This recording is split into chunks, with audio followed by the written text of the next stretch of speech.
আচ্ছা, এরপরে আমরা শিখব কি ক্ষার কি, আর দ্বিতীয়ত হলো যে চুনের পানি ঘোলা হওয়ার কারণ কি।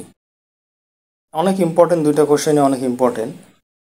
তো ক্ষার হলো সেই সমস্ত ক্ষারক যারা পানিতে দ্রবীভূত হয়।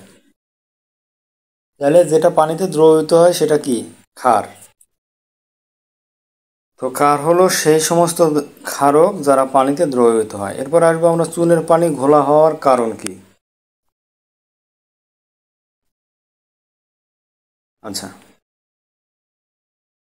ক্যালসিয়াম হাইড্রোক্সাইডের পাতলা জলীয় দ্রবণ চুনের পানি বা লাইম ওয়াটার নামে পরিচিত।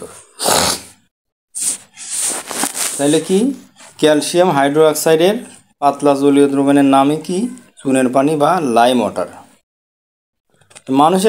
মানুষের যে নিঃশ্বাস আমরা নেই তার সাথে কি হয়? কার্বন ডাই অক্সাইড বের হয় আর অক্সিজেন গ্রহণ হয়।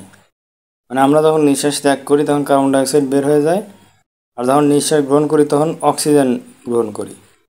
তো মানুষের নিঃশ্বাসের সাথে কার্বন ডাই অক্সাইড গ্যাস বের হয়। চুনের পানিতে নিঃশ্বাস পড়ার সময় কার্বন ডাই অক্সাইড গ্যাস নিঃশ্বাসের সাথে পানিতে মিশে যায় এবং তা ক্যালসিয়াম হাইড্রোক্সাইড এর সাথে বিক্রিয়া করে ক্যালসিয়াম কার্বনেট এবং হাইড্রোজেন উৎপন্ন করে। ফলে চুনের পানি ঘোলা হয়ে যায়। তাহলে আমরা কি শিখলাম? যে মানুষের নিঃশ্বাসের সাথে কার্বন ডাই অক্সাইড বের হয়, আর যদি চুনের পানিতে এই নিঃশ্বাস লাগে তাহলে কার্বন ডাই অক্সাইড গ্যাস কী করে?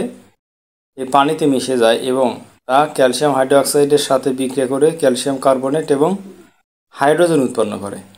ফলে চুনের পানি ঘোলা হয়ে যায়। তো বন্ধুরা, এই ছিল আজকের ভিডিও। আল্লাহ হাফেজ।